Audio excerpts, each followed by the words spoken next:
New at noon, you have seen in the news lately about companies slashing jobs while some employers can't hire fast enough. Joining us live to explain what is happening is Dr. Brandon Klein, a professor of finance and economics at Mississippi State University. How are you doing, Dr. Klein?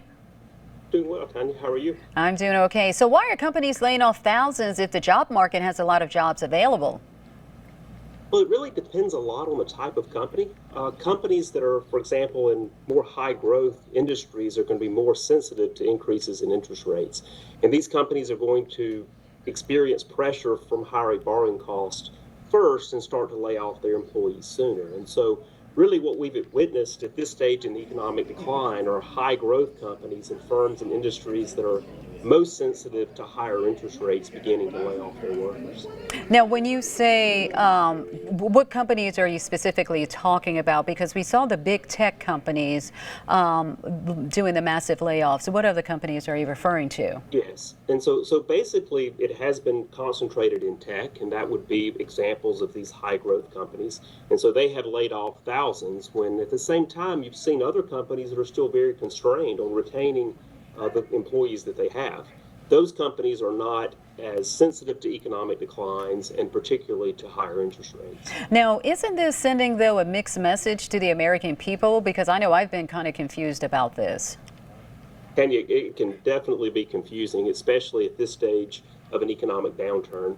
And I think this case that is presented to us currently is also even more confusing because we've recently experienced a period where companies were not able to hire and able to retain the workers that they needed. And this largely was caused by the Fed maintaining a policy of artificially low interest rates, and it created unnatural demand and ultimately and unfortunately inflation.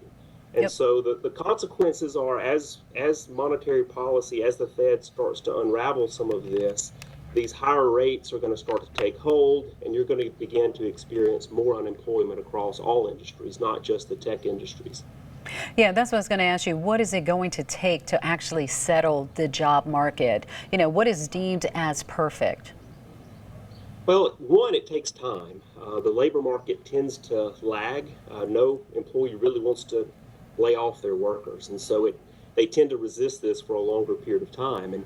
And sectors of the economy that are less sensitive, for example, areas where there's things that we all purchase that we have to have, those companies are going to be a little more resilient. But those companies that are more what we call discretionary goods, these are goods and services that we can cut back on if we have to. And as consumers, we've experienced inflation and higher cost, and so those types of items we tend to cut back on.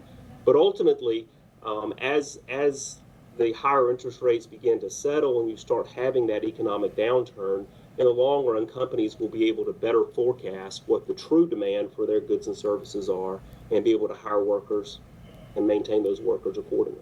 All right. Thank you so much for joining us, Dr. Brandon Klein, an economics and finance professor at Mississippi State University. Thank you.